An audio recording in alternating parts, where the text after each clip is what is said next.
Hi, my name is Maryn Setsuda and I'm adopted from Russia. So just a little bit about where I'm at today is I just graduated from Oakland Early College. It's a high school on a college campus where we graduate with or close to an associate's degree. We have a 13th grade because of all the college classes we take. This fall I will be attending Hope College doing a double major in political science and international studies, and hoping, no pun intended, to go work in public service.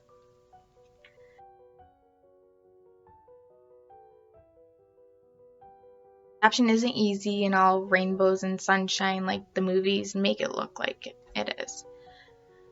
There's a lot of emotional ups and downs for the adoptive parents, the adoptees, and the birth family before, during, and after the adoption.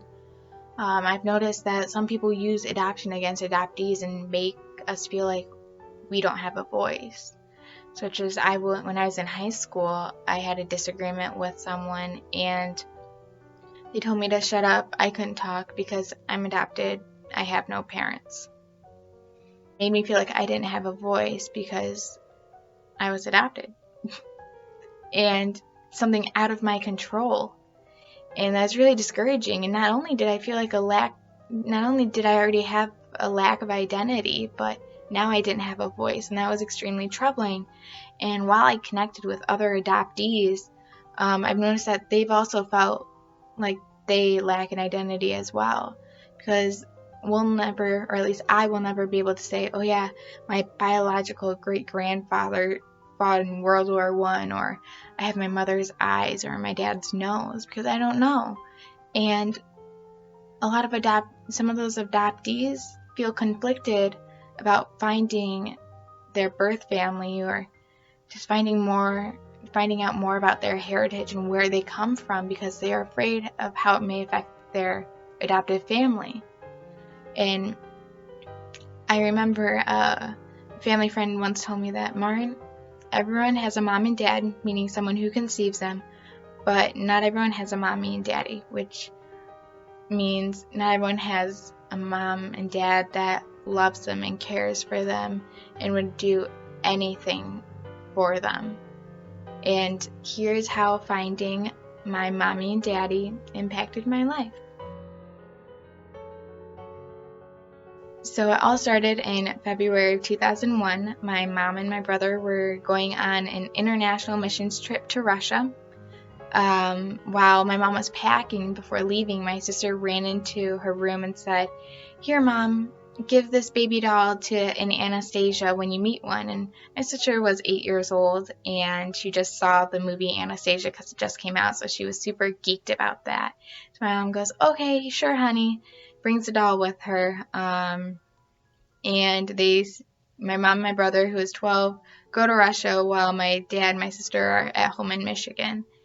And while over in Russia, they just preached the gospel and just showed God's love to everyone. And they went to some orphanages and some prisons and really just were able to connect with people there. And little did they know that at the psychoneurological baby house in Lomonosov, number 16 to be exact, they would meet a baby Anastasia, which was me. My mom and my brother had no idea what they were in for when they walked into that baby house. Little did they know, a few months later, they would have the most expensive souvenir one could ever get on a missions trip. My mom just felt this immediate connection with me when she walked into the room I was in. And my brother, who was 12 at the time, took pictures of me, and we're going to show my sister. And when my mom first picked me up, she says, I melted in her arms. Very cheesy, but very true. And when she put me down, I would just start crying, just going hysterical. And then my brother would come over and play with me, and all would be good. But when it was time to leave the orphanage, my mom was just a mess because she felt like she was leaving her child behind that she would never see again, but she couldn't explain it because she had no idea. but she just knew that something wasn't right. And so they go on about their day, and then they eventually go back to the hotel. My brother goes in like the hotel lobby and like plays with some of his friends, and my mom goes upstairs to her room and just prays, just asking God, like, okay, what is this? What's going on? And it's about dinner time, and it's time for my mom to go eat. And when she steps out of like her room, she meets this American couple that's adopting from Russia, and they hand her the adoption agency they use. And here, this is the adoption agency we use. And my mom goes, thanks.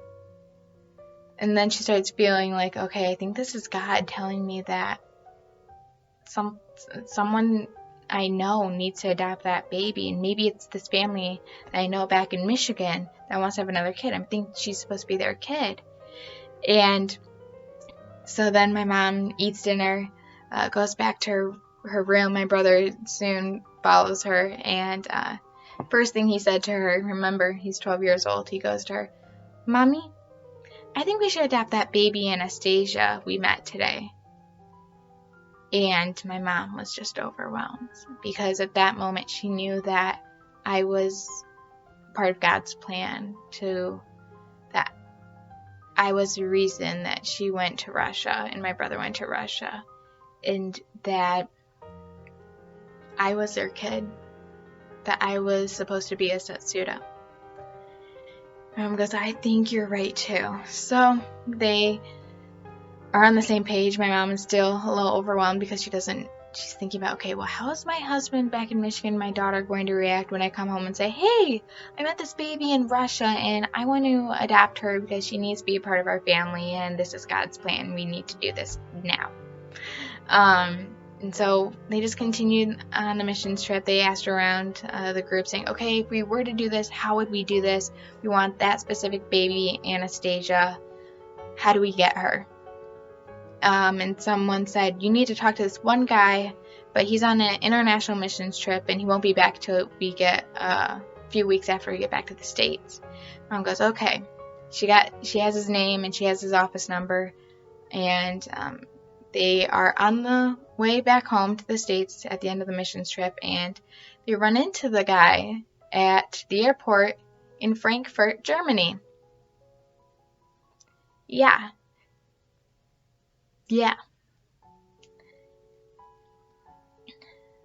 And they exchanged numbers, and he said, contact me in a few weeks when I'm back home, and let's make this happen. Let's get you that child. So mom goes home, brother goes home. They are at home. They talk about me like a normal kid. Tell my sister Paige, like, hey, we met a baby Anastasia. Here's some pictures of her. She loved the baby doll. And didn't mention anything about wanting to adopt me yet. They're like, no, that's going to be a later conversation that I need to prepare for. And later that night, right around when everyone was going to bed, my dad pulls my mom aside and says to my mom, Susie, we should adopt that baby Anastasia you were talking about. My mom goes, good. Like, this is God's plan. This is meant to be. So we're going to do this. And it was just a sense of relief because she was worried about what he might say when she says it. And like I said earlier, adoption has a lot of emotional ups and downs, and a couple roller coasters we had to experience was one adoption agency we almost used said that I had already been adopted. And my mom said, no, not possible. This is part of God's plan. Nope, that baby Anastasia is supposed to be mine. And it's very unusual for especially international adoptions to meet a child and say, I want that child.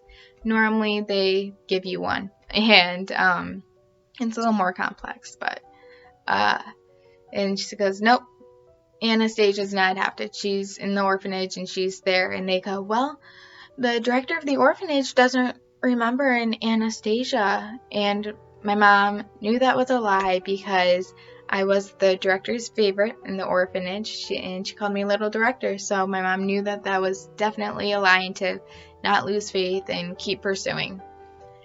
And then one other trial was at the end of October, early November of 2001. We needed my birth mom to sign off on the papers, and she was nowhere to be found. We lost track. No one could find her. And someone we know over in Russia that helped us with the adoption actually found her in a prison. It was about a prison that was about a 5-hour train ride away. So this woman who wasn't supposed to interfere with this adoption process jumped on the train and rode it all the way there and was going to get those papers signed and was not going to leave until that happened. And she goes to this prison guard and goes, "Please, I need these papers signed. I need these adoption papers signed and I need it now." Because remember, this was just a few months after 9/11 happened, so everyone was really on high alert for anything international, and it was a scary time. And he goes, "No, sorry, I can't let you speak to her. I can't do that." She goes, "Please, it's for this Christian family, this Christian American family, and it's part of God's plan, and this needs to happen. It needs to happen." And he was actually a Christian, and he said, "Oh, Christian, okay, let's do it." And so he got my birth mom to sign off on the papers, and then on December 1st, 2001, I arrived in Michigan, and I was a U.S. citizen. And that's how I got adopted.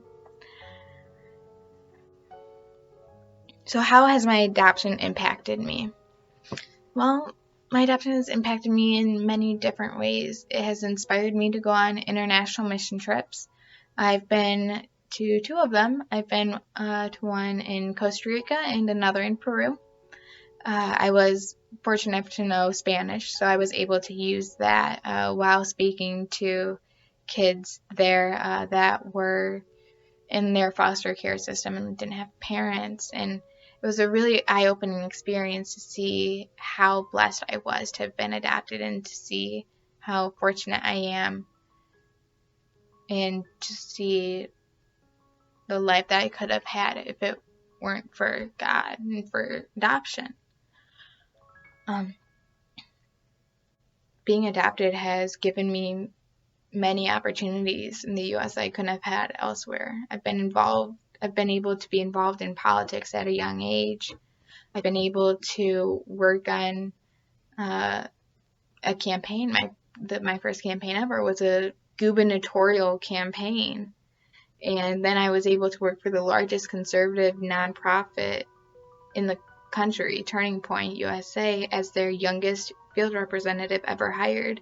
In that job, I was able to engage with students every day on high school and college campuses and advocate for free speech on campuses and help them find their voice and know that their voice matters, and help them realize how blessed they are to live in America, and how blessed they are to live in the greatest country in the world with all the freedoms we have, and especially freedom of speech, being able to say what you want and to not take advantage of it, and to especially not to neglect it, because not everyone has that opportunity outside of this country.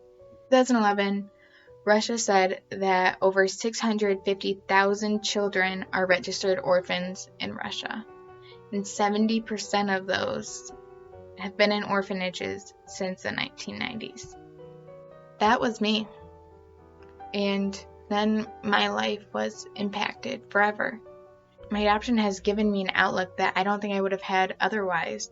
The opportunity from God, a wonderful family that loved me from the very start, and a wonderful country where I have been able to pursue my passions and advocate for those who feel like they don't have a voice like I once did.